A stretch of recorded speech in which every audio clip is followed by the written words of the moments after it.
வணக்கங்க. இன்னைக்கு லஞ்ச் பாக்ஸ்க்காக நான் புதினா ரைஸும், சோயா சங்க்ஸ் ஃப்ரையும் தான் பண்ணேங்க. அது எப்படி பண்றோன்றத பார்த்துடலாம். புதினா ரைஸ்க்காக நான் ஒரு மிக்ஸி ஜார்ல ஒரு 3 பச்சை மிளகாய் எடுத்திருக்கேங்க. அப்புறம் ஒரு 4 பல்லு பூண்டு, ஒரு துண்டு இஞ்சிங்க, தேங்காய் துருவல் கொஞ்சமா சேர்த்துருக்கேன். அப்புறம் கொஞ்சம் புதினா, கொஞ்சம் கொத்தமல்லிங்க. பாதி பாதி ஈக்குவலா எடுத்துக்கிற மாதிரி எடுத்திருக்கேங்க. எடுத்து அதை நல்லா பேஸ்டா அரைச்சிட்டேன் நல்லா.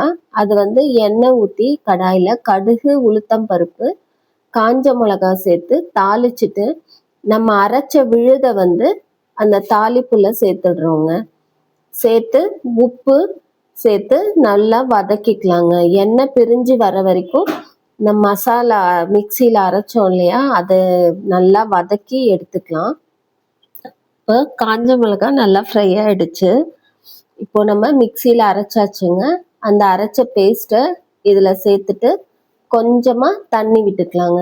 கொஞ்சமாக தண்ணி விட்டு எண்ணெயிலே நல்லா வதக்கிட்டே வந்தோன்னா எண்ணெய் பிரிஞ்சு வரணும். ஏன்னா நம்ம தேங்காய் சேர்த்துருக்கோம். அதனால நல்லா பிரிஞ்சு வந்த உடனே நம்ம வேக வச்ச சாதத்தை உதிரி உதிராக இருக்குங்க. அதை நம்ம இதில் போட்டு நல்லா கிளறிக்கிட்டா புதினா சாதம் டக்குன்னு ரெடி ஆகிடுங்க.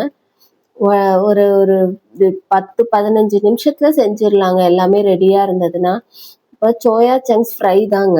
சோயா சங்க்ஸை நல்லா ஊற வச்சு எடுத்துட்டு மசாலா போட்டு பெசரி வச்சுருக்கேங்க.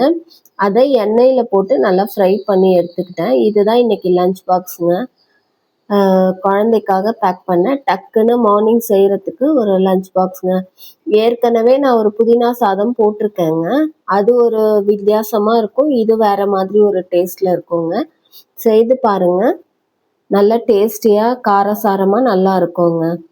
வேறு ஏதாவது ரெசிபீஸ் வேணும்னா கமெண்ட் பண்ணுங்கங்க. சப்ஸ்கிரைப் பண்ணுங்கள், லைக் பண்ணுங்கள், ஷேர் பண்ணுங்கங்க.